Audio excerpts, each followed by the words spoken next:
Hi friends, இன்றைக்கி நம்ம சேனலில் மீந்து போன பரோட்டா வச்சு முட்டை பரோட்டா செய்ய போகிறோம். 3 வெங்காயம் 2 தக்காளி பொடி பொடியாக கட் பண்ணி வச்சுக்கோங்க. அதோட பரோட்டாவே நல்லா பொடி பொடியாக கட் பண்ணி வச்சுக்கணும். 3 முட்டையுமே எடுத்து வச்சுக்கோங்க. இப்போ கடாயில் பட்டை கிராம்பு பொடியாக நறுக்கின பூண்டு சேர்த்துக்கோங்க.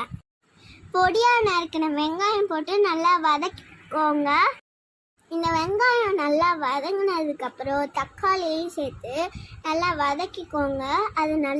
அது நல்லா மசைகிற அளவு வதக்கிட்டு 2 ஸ்பூன் இஞ்சி பூண்டு மட்டும் சேர்த்துக்கோங்க. இஞ்சி பூண்டு நல்லா பச்சை வாடை போகிறதுக்கு அப்புறமாட்டி பொடியாக கட் பண்ண கொத்தமல்லி 1/4 ஸ்பூன் மஞ்சத்தூள் போட்டு வதக்கிக்கலாம். தேவையான அளவு உப்பு போட்டு அதுக்கப்புறம் கரம் மசாலா ஒரு 2 டீஸ்பூன் போட்டுக்கோங்க.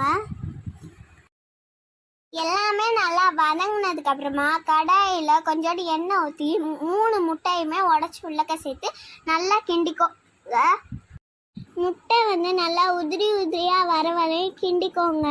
அதுக்கப்புறமா தான் நம்ம பரோட்டாவே சேர்க்கணும். 1 ஸ்பூன் சீரகத்தூள், 1/4 ஸ்பூன் மிளகுத்தூள் எல்லாம் சேர்த்து வதங்கின பிறகு கடையில் வாங்குவீங்கல்ல ஃப்ரெண்ட்ஸ், அந்த பரோட்டாக்குள்ள சால்னா அது உங்கள்கிட்ட மீதி இருந்ததுன்னா அதையுமே ஊற்றி நல்லா மிக்ஸ் பண்ணிக்கோங்க.